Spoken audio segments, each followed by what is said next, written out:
Welcome to our next video. This may seem like repeat, but we're going to do one on bottle stoppers.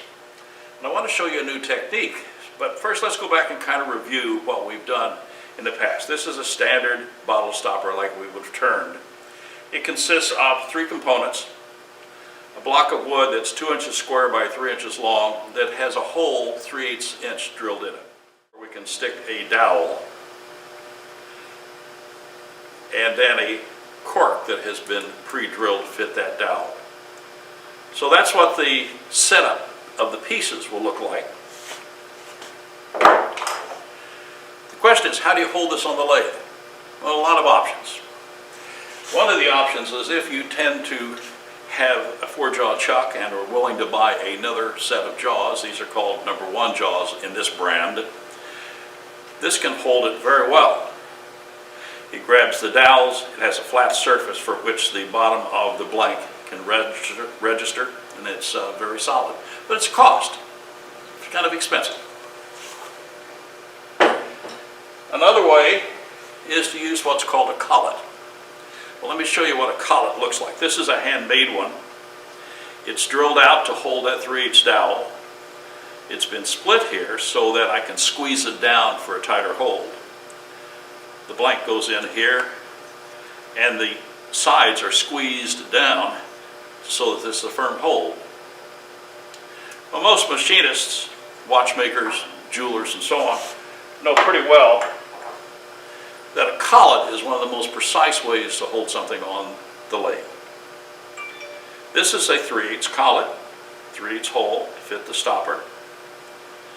A Morris taper on the shank so it'll fit the headstock. Well, now to squeeze that down, there's slots in here that allow that to be compressed as pressure is applied here. I apply pressure by bringing down the tailstock, literally pushing it right into the headstock. At this point, that's really solid. But to keep it from coming out, we use what's called a drawbar assembly. And this is just a piece of thread, all thread, which you can buy at a local hardware store. It's inserted through from the headstock side and tightened down. And that prevents this from unscrewing. So when you're done shaping, what you do is simply take a mallet, wrap the end of this, and this pops right out. It's going to be taken off, cork added, and you're done with your project. Now, we've talked about that in the earlier video. The reference to that is down here below. But I want to introduce you to another way, a different way. And this is called a screw chuck. Here are 2 different versions of it. This is the 3/8, match the hole. The thread on the back side is 1 1/8, which fits some lathes. Here's another version of it. Uses just a little smaller hole, but it's designed to screw onto 1.25 inches. And my blank, I pre-drilled. This is 5/16, and I'll just screw it on. It's a tight screw to hold it very solidly. Now that's a pretty solid hold, and that's the way we're going to do in this video. The other way is described in earlier videos, which are referenced below. Sources for these 2 different sizes are also referenced below so that you can see those. And I want to support this between centers because that again is the safest way for us to do spindle work. I want to avoid using live centers like this. It'll create too deep of a hole in the end, which I will have to get rid of. I'm trying to use my standard live center. I'm going to create a little divot on the end, which I'll have to turn away. So this video is simply about making another bottle stopper using a screw chuck of this style. This is not the last time you'll see screw chucks, because if you go on to our series on turning bowls, you'll find the most efficient way of holding a bowl blank on the lathe is with a variation of this, another screw chuck.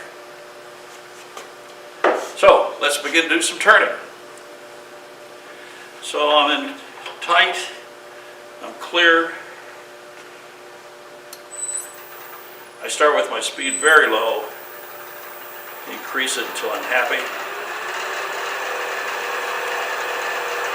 And I'm going to use the standard techniques we would use. I've pre-sharpened my roughing gouge, so I'm ready to go with that. Standard procedure as we talked about in the earlier video.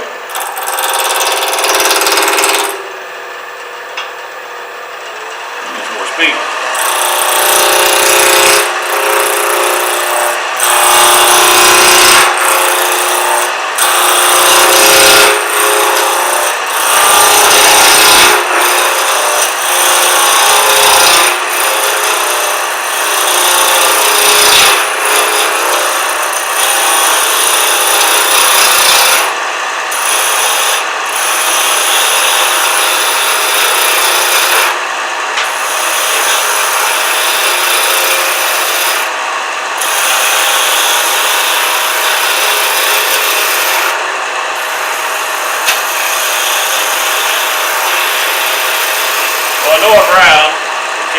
Vibrating anymore. I'm not getting any vibration. And I'm just squaring it up now. It didn't turn quite straight across. That was me. Okay. So I have a blank. Now the shape we're going to create maybe something like this. A little bit of a cove here, a little bit of a bead here, and we have waste wood here to get rid of. So that will take care of this little spot on the end. Most of this work is going to be done with the shallow fluted gouge.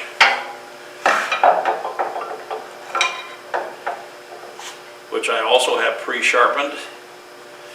This is a 3/8 shallow fluted or spindle gouge.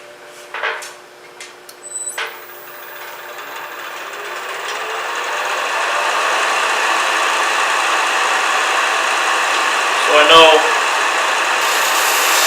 stopper's probably going to end right about there.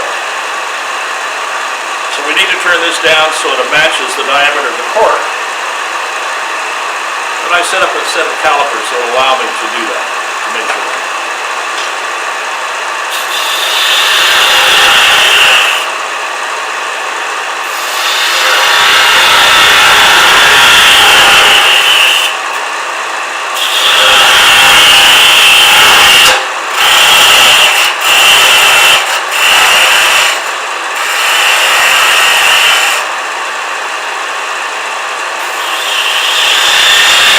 Okay, so now I begin to see where my shape is going to be.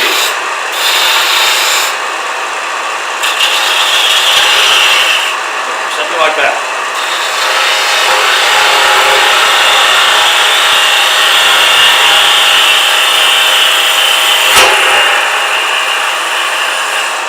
We left a little shoulder on that last one. Okay, I'll leave a shoulder here too.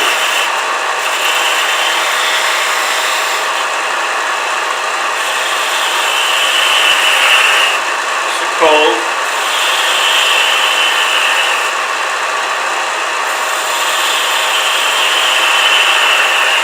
The right side of the cove. I would switch hands just so I can do the other side.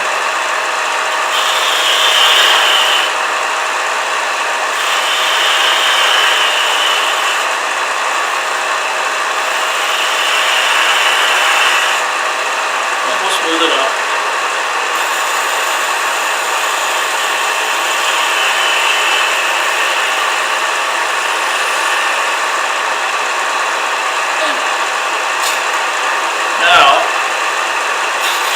Something a little bit different, but this is going to be waste wood here, so let me get rid of it anyway.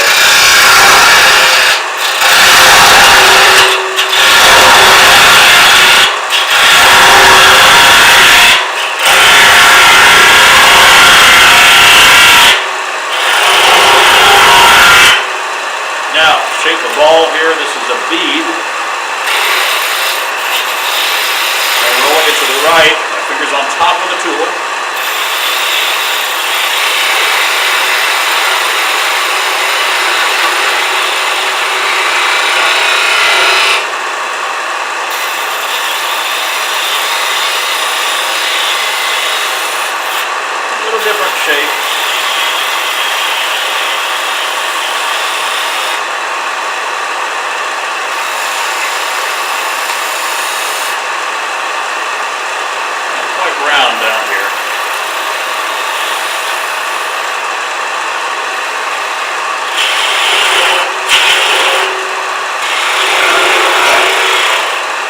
cut this off here. But I think what I'm going to do is take care of all my sanding and decorating before I take care of that first. Last.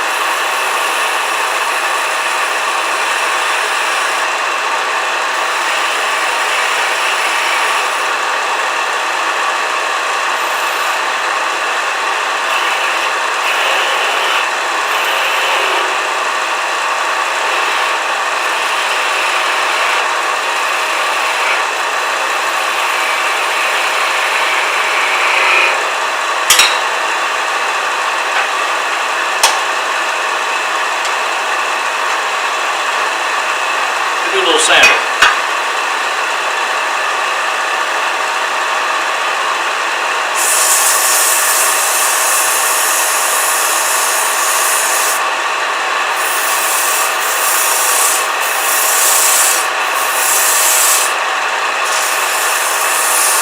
I'm just using 180 here.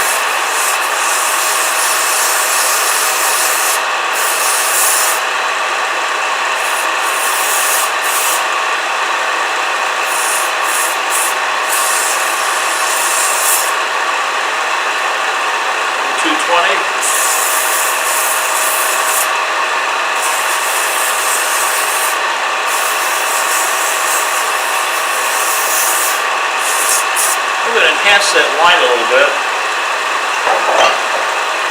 Put a little burning wire mark right into here. Just for fun. The burning wire is always kind of fuzzy up the wood a little bit, so I need to resand. And now we'll take the rest of this away.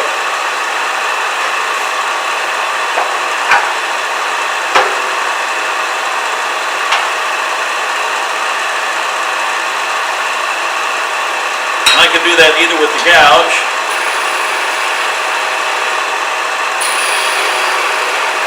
or I could use the skew chisel, but I'm going to stick with the gouge. Just turning it down smaller and smaller.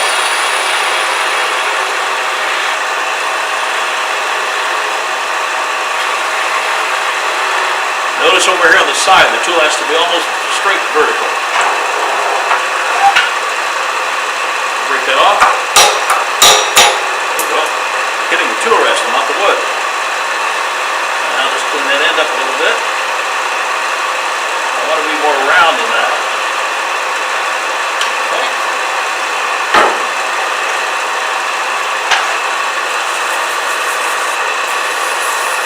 Sandpaper.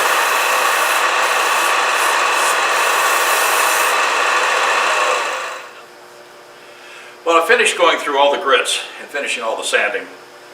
So now I'm going to unscrew it from our chuck. And I know that this diameter here is a 1/16 under the diameter for the dowel that we're going to be using. So I'm going to take this chuck off the lathe.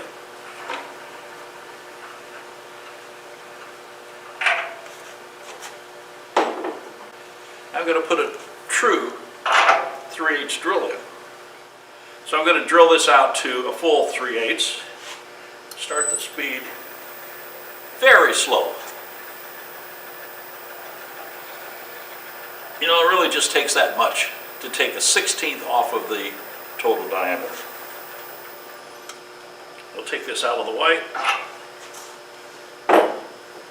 And now assembly, dowel pressed in, cork mounted. And I'm probably going to do my finishing before I put the cork on. But basically, that's using a new technique, which is called a screw chuck, which we will now be doing in our classes as a more substantial way of holding this piece solidly in place while we do the turning. Thanks for watching. We hope you enjoy this video and it provides more information for you. Please give us a like and a thumbs up. We appreciate that. And we're always looking for your comments and suggestions for other newer videos. Thanks for watching.